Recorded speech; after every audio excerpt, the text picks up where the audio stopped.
Ni Chama cha Demokrasia na Maendeleo, Chadema, hakijashiriki kusaini. Hatujapokea na hatujamwona kitokea, kwa sababu ni hiari kusaini maadili. Usiposaini huwezi kuwa umetajwa kwamba umesaini maadili.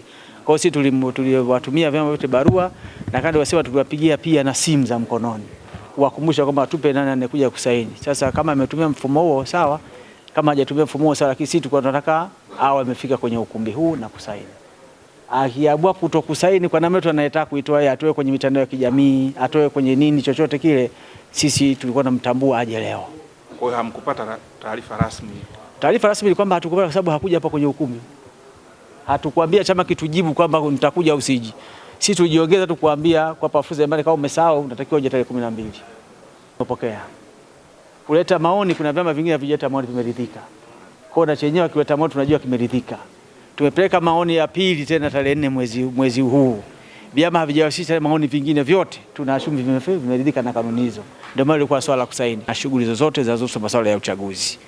Na hata kwa watu wa uteuzi tutapeleka barua kwenye vyama vyote 18, hatutapeleka taarifa kwenye chama kimoja kwa sababu automatic kimejiondoa kwenye harakati za masuala ya uchaguzi mwaka 2025. Sasa mtu anaweza kadhania kwamba anaweza akasaini kesho. Hapana, signing ilikuwa ni leo. Saizi tunazipeleka kwa ajili ya mpiga chapa aweze kuzitoa kwenye ya serikali, ziweze kutumika rasmi. Kwa ambacho hakikuja leo hakiwezi kutoa fursa kesho. Ilikuwa ni signing leo, na kila chama kimepata fursa, na kila chama tulikipigia simu. Na kila katibu mkuu wa chama alipokea simu yetu na kusema mimi nafikiria nitakuja au nitakuja, kwa umejitokeza. Kwa fursa ya kusikilizwa kuja chama vyote vilipata.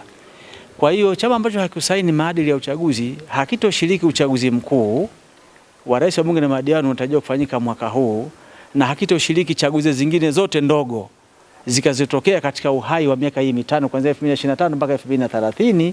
Hapo kanuni za kutunga wengine, kwa sababu kinachoishi baada hapo ni sheria, lakini kanuni huwa zinatungwa ambazo zinatumika kila kwa muda wa miaka mitano. Kwa kanuni zote zilizotungwa mwaka huu 2025 zitatumika uchaguzi 25, uchaguzi mdogo utakaotokea 26, uchaguzi mdogo utakao 27, 24, 29 na 30 kabla ya ule mwaka mmoja kuelekea kwenye uchaguzi.